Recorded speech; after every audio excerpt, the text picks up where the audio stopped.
अच्छा था कि वाइफ वहां पहुंच गई और मेरे से भेंट हो गया, और नहीं तो हमको लगता है कि ये लोग पूरा मारने का ही प्लानिंग किया था। और लूट मचा हुआ है, सारे दबंगई लोग हमारे क्षेत्र में बाहर से आकर के यहाँ दबंगई करके कमा रहे हैं, हमारे ग्रामीण भूखे मर रहे हैं। यहाँ के स्थानीय लोगों का अगर गाड़ी नहीं चल पाएगा, अगर मेरा स्थानीय लोगों का गाड़ी आप लोगों को दिखा देता है, तो बाहर के इतने बड़ी बड़ी गाड़ियां क्यों दिखाई नहीं देती? जयराम महतो भी आपसे मिलने के लिए गए हुए थे, लेकिन कुछ कानूनी प्रक्रिया या अड़चन के कारण नहीं मिल पाए। कोर्ट आदेश करती है कि हमें वहाँ का सीसीटीवी फुटेज थाना का दीजिए। थाना प्रभारी महोदय के द्वारा बोला जाता है कि थाना में कैमरा। जोहार, नमस्कार दोस्तों।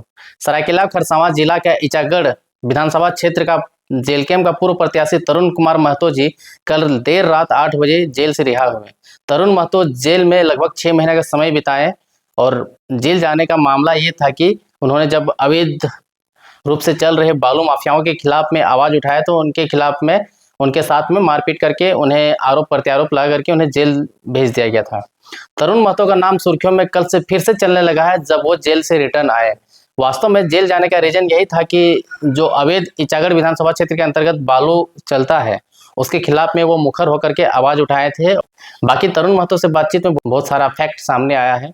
आप पूरा इस वार्तालाप को देखिए और कमेंट सेक्शन में बताइए कि क्या गलत है क्या सही है। यहाँ रांची के हैं, टाटा के हैं, जो भी है, हमारे ईचागढ़ विधानसभा से बाहर के लोगों का ही अधिकतर हाईवा गाड़ी। हमारे ईचागढ़ विधानसभा के मुश्किल से होगा तो 20 गाड़ियां होगा, लेकिन यहाँ 150-200 गाड़ी चल रही है डेली। अच्छा।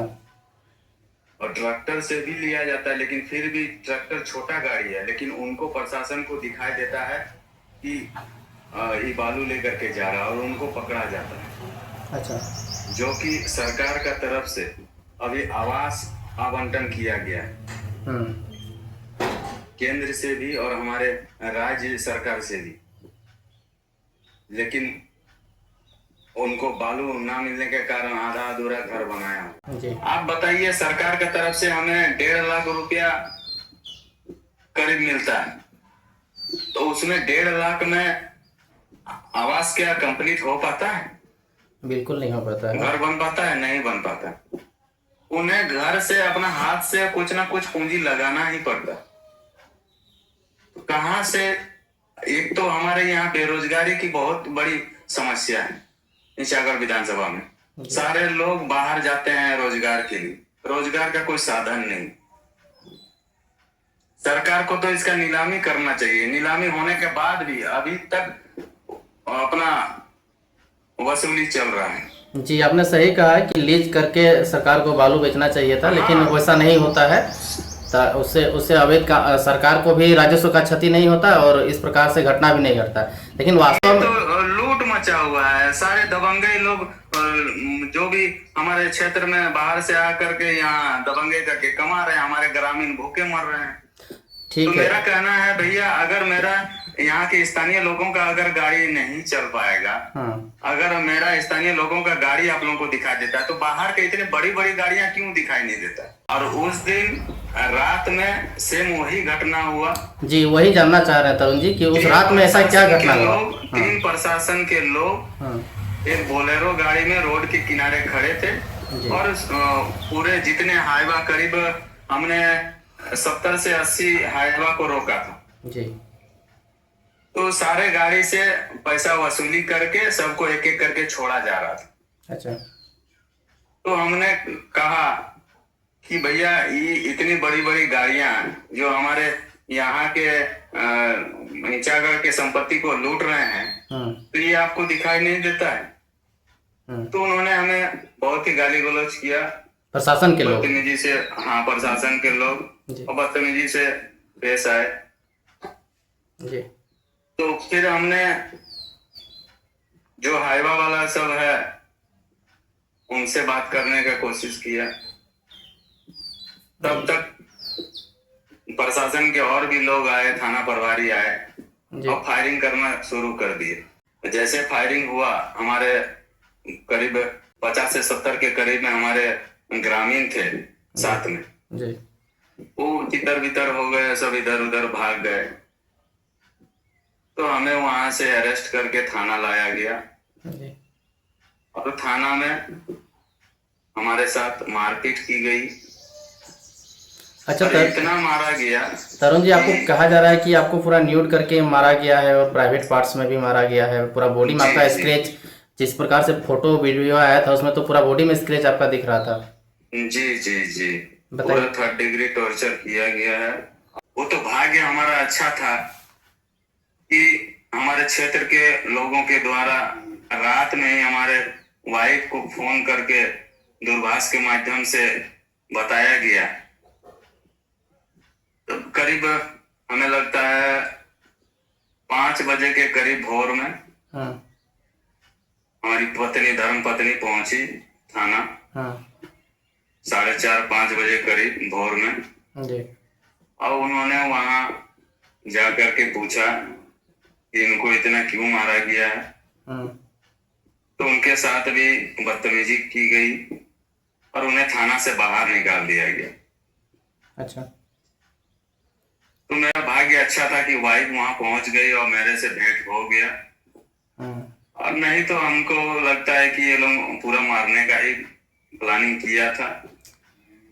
बाहरी लोगों के साथ मिल करके ये कहीं ना कहीं हमें लगता है कि जो गरीब गुरबा का आवाज उठाता है, जो आवाज बन के आता है, उन्हें दबाने का कोशिश भी किया जा रहा है। अभी फिलहाल आपका तबीयत कैसा है? ट्रीटमेंट सही से हुआ कि अभी भी कुछ इंजरी है आपका बॉडी में? इंजरी हल्का फुल्का है। अच्छा। लेकिन अभी फिलहाल ठीक है वर्तमान में। मतलब कुल मिला के ये कहा जा सकता है तरुण जी कि ये जो आपके साथ में सारा घटना हुआ इसके पीछे बालू माफिया लोग का ही षड्यंत्र है। जी जी जी।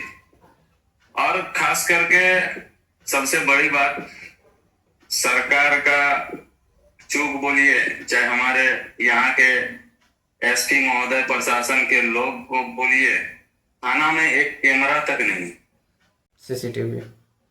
CCTV footage. यहाँ जब कोर्ट आदेश करती है न्यायालय कि हमें वहां का सीसीटीवी फुटेज थाना का दीजिए, थाना प्रभारी महोदय के द्वारा बोला जाता है कि थाना में कैमरा। अच्छा भैया, इतना बड़ा एरिया का एक थाना है, थाना के अंदर में कई लोग आते हैं, एक सीसीटीवी कैमरा आप नहीं लगा के रखें?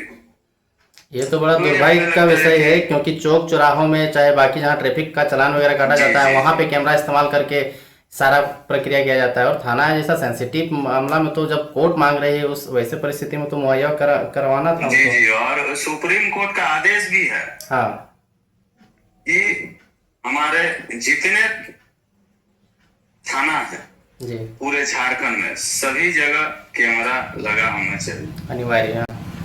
लेकिन नहीं, कहीं नहीं। अब दूसरा जगह का तो पता नहीं, यहाँ तो थाना प्रभारी बोले कि हमारे थाना में कैमरा नहीं है। अच्छा, ये कहीं ना कहीं दुर्भाग्यपूर्ण बात है। और आप सोच सकते हैं, सबसे बड़ी सोचने की बात है कि एक जनप्रतिनिधि को जो 42,000 मत लेकर के आते हैं, उन्हें इस तरह से प्रशासन के द्वारा दबाने का कोशिश किया जा रहा है, 3rd डिग्री टॉर्चर किया जा रहा है, तो साधारण आम जनता पे क्या करते होंगे, क्या बीतता होगा, ये हमारे क्षेत्र के लोग जानते हैं। बिल्कुल, ये सोचने विषय है। जयराम महतो भी आपसे मिलने के लिए गए हुए थे, लेकिन कुछ कानूनी प्रक्रिया या अड़चन के कारण नहीं मिल पाए थे, तो कोर्ट से परमिशन नहीं लिया गया था, इस वजह से उन्हें हमारे सुप्रीमो जी को हमसे भेंट नहीं करने दिया गया जी। लेकिन अभी निकलने के बाद दूरभाष के माध्यम से बात हुई है, संपर्क हुआ है, और बोले दादा बहुत जल्द आपसे मिलने के लिए आ रहे हैं। अगर उनका कैसा समर्थन मिला जब आप जेल में थे, तो बाकी लीगल वर्क में या फिर जितना भी पदाधिकारी वगैरह से बात करना हो या सपोर्ट का जरूरत है, सपोर्ट कैसा मिला?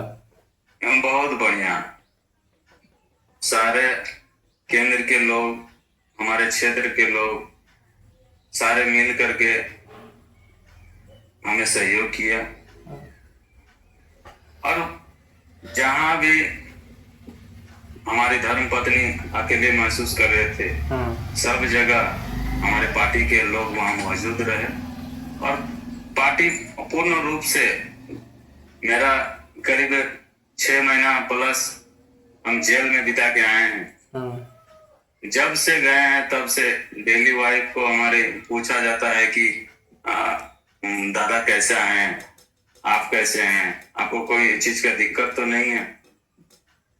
तो पार्टी के तरफ से, हमारे सुप्रीमो के तरफ से काफी सहयोग रहा और हमें लगता है कि ये पहला एक पार्टी है जो एक छोटा कार्यकर्ता से लेकर के बड़े जो हमारे केंद्र के पदाधिकारी हैं सब एकजुट होकर के काम करते हैं और सबको सहयोग करते हैं।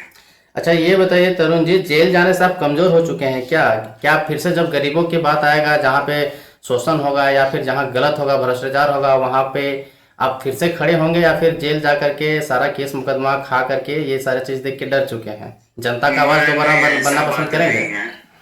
ऐसा बात नहीं है। तरुण महतो ना कभी डरा था और ना डरेगा। जो भी हमारे क्षेत्र के गरीब गुरबा हैं उनके लिए सब दिन तरुण महतो खड़ा था, है और रहेगा।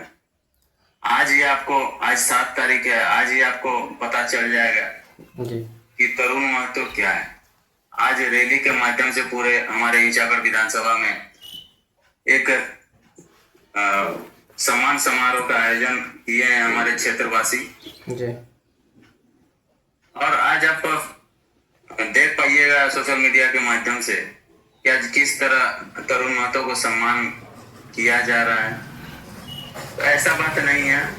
तरुण महतो पहले भी क्षेत्र के लोगों के लिए और पूरे कोल्हान वासी के लिए रात दिन मेहनत करके जो भी गरीब गुरबा का दुख दर्द है आपस में हम लोग बांटते हैं।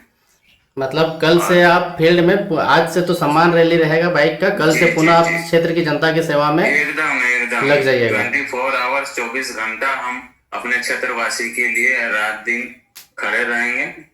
और ऐसा बात नहीं है, जहाँ भी अन्याय के खिलाफ आवाज उठाना होगा वहाँ तरुण महतो को आपको दिखाई देगा। इसके लिए चाहे जेल हो या कुछ भी हो, जेल और फांसी लग जाए। आज हमारे पूर्वज को फांसी लग गया है, क्या हुआ? एक तरुण महतो जाएगा और आएगा तरुण महतो। ठीक है तरुण जी, आप समय देने के लिए बहुत बहुत धन्यवाद। बाकी आपका बाइक रैली है, बाइक रैली अच्छे से कीजिए, इसके लिए शुभकामनाएं। बाकी आप समय देने के लिए धन्यवाद। आपको भी धन्यवाद। जोहार दादा। जी जोहार।